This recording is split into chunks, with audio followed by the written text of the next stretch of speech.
muxuu ku dambaynayaa xaaladda Soomaaliya maxaa la gudboon labada dhinac Jarnaal Sheekh Yuusuf Maxamed Siyaad Dhinaca ayaan ka wareystay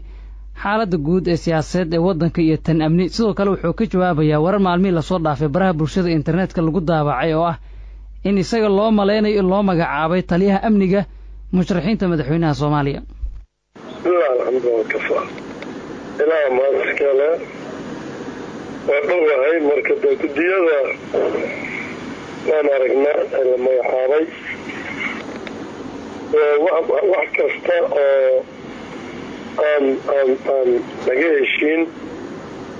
oo la kala jiitaana asaas noqda oo dhaqankooda noqdaa marka waa aragnaa qolada inuu guddi magacaabo dadka Soomaaliyeed waxa ku taagan walwal oo wadanka iyo halka u socdo ilaa hadda waa fahmi laayihiin khilaafyadu way sii kordhayaan oo mucaaradka iyo dawladda dhexe baaqyada soo baxayana labada dhinac ee ah in la tanaasulo midna ma qaadanin maxaa is leedahay haddii sidan xaaladdu ay sii ahaato way imaan kartaa inshallah taala waxaan leeyahay horta labada dhinacba هاستجين أصدق وحوالي مدحونا صومالي محافظة فرماجو حوكم هذا الإيمان ضافكم هذا الإيمان ضحكم هذا الإيمان بدكي صوماليات وعالم كبير الجوان بكون بنا نضحي إلالي مرال كودا إلالي مال كودا إلالي جير كودا عافمات كودا iyo maskaxdooda adiga ayaa maanta kursiga ku fadhiya waxaad sidaa wax u socdaan nasiib si ummadda Soomaaliyeed ay ku qanacsantaa ma aan ama ku qanci doonto cid wax boobi kartaana ma jirto cidda doontaba ha aatee marka waxaan leeyahay madaxweyne waxaad kor u sido dhulka dhig dadka kula talinaya runtii kuma sheegayaan soo saxdaa kuma sheegayaan waa dad dana gaara kaale oo danta ummadda Soomaaliyeed iyo sharaftaada iyo jiritaankaaga siisanaya wax yar oo dan ay leeyihiin marka adogtahay taliyan kuwa ahaa waxaan kugula taliya waad ogtahay وأن كانت تلينا وأكتر وحمار تصعد الله وأن كل كله. ويا مركب دولة هذا قدية دي واشقة باللعبين وحين ولي كوات كيساني تين دورة شيء كوكبان دونتو دور جروي مشرحين تمعارض كي هلنا وحي شيئين إن أيجنا دورة شو قبان دونان دولتكم الجارة أو درك دورة شجار في سلة دس دونه dadka Soomaaliyeedna aaday waxay u muujinayaan walaac qayladaan xoog la soo baxayso haddii labadii dhinac ay meesha kala joogaan tanaasul la yahay way cidda saddexaad ee mudan inay soo dhax gasho oo arintan xaqaa'iqeeda raadiso deganaansho ku soo celiso cidda saddexaad oo inay soo dhax gasho waxa waaye culimada Soomaaliyeed dhalinyarada haweenka dhaqanka ururada bulshada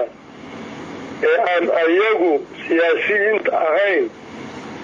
ee doonaya in dalkan dariiq sax maro dadkaas aanay soo dhaxgalaan ciddii sida taburana laga celiyo ciddii diidana la iska celiyo waa garta way marka shalay waxaa jiray shir xamar ka dhacay oo ay xubnaha beesha caalamka ka qayb galeen madaxda dawladana ay joogeen iyo kuwa maamul goboleedyada inta ugu badan madaxdii dawladana waxay dacwo ka aheen maamul goboleedyadiina qaarkood waxay dacwo ka aheen dawladii xubnihii beesha caalamka canaan iyo hanjabaad iyo wax walba waa isugu dareen shirkaas maxaa is leedahay Soomaaliya ma wuxuu ka turjumayo quruxdeeda iyo wanaageeda mise waxaa is leedahay wuxuu ka turjumayo in madaxda Soomaalida wali aanay bislaanin sideedaba inta dadka Soomaaliyeed dadka la ku dhex jiraan ayuu isku filaala yihiin ayagu xuquuqdooda is ogolaala yihiin ayagu is ogolaala yihiin horta sideeda Soomaaliya dawlad loo dhan yahay oo wax qabsata oo sharaf leh oo magac iyo sharafta Soomaaliya soo celida kama dhalanayso marka waxaan aaminsanahay in ay tahay runtii wax laga xumaado inay tahay mas-uuliyaddana ay iska leedahay dawladda dhexe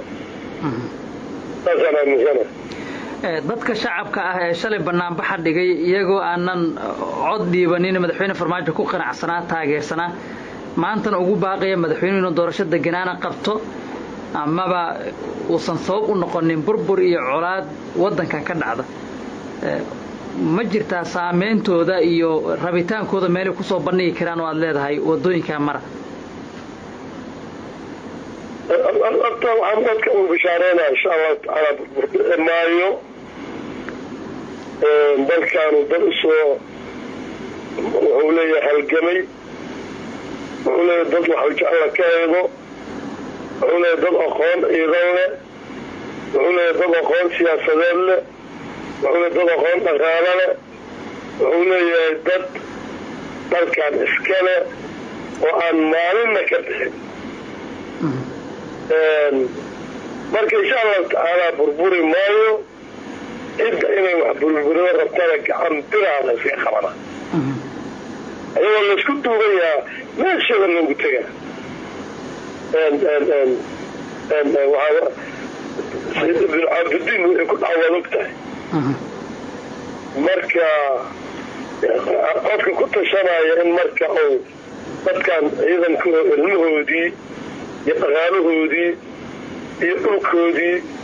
iyo diintoodii iyo sharaftoodii ku dulmiyo insha allahu tacaala ilaahay idankiisa anaan uga baranay dulmigaas ayagoo ku noqonaa ilaahay idankiis mana gaarayaan guul dadkana waxaan leeyahay maaragtay si silmiya oo nabadgelya oo wanaaga u soo baxa kuna soo bandhiga rabitaankiina si nabadgelya su-aashii ugu dambayso maalmaha waxaa aada loo hadalhayay nin taliya ah oo janan ah oo amnigooda u xil saareen midowda musharaxiinta ama madaxweynaha Soomaaliya dadkan u tartamaya 14 qof ah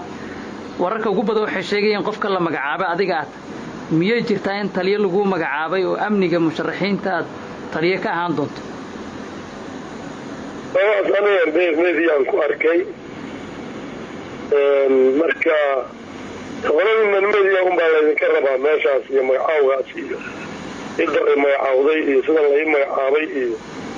waxaa la ii diray adinkaa laydinka rabaa laakiin daayadana waa magacaabinaan badiyaan u nahay inaan difaacno dadkaas musharaxiinta ah aan shalayba u difaacayna Farmaajo markuu ahay musharaxa aan u difaacaynaan u diyaarsanay inaan u difaacno Jarnaal Sheekh Maxamed Siyaad Dhinac Cadda iyo kaasiya wuxuu iga warramay xaaladda waddanka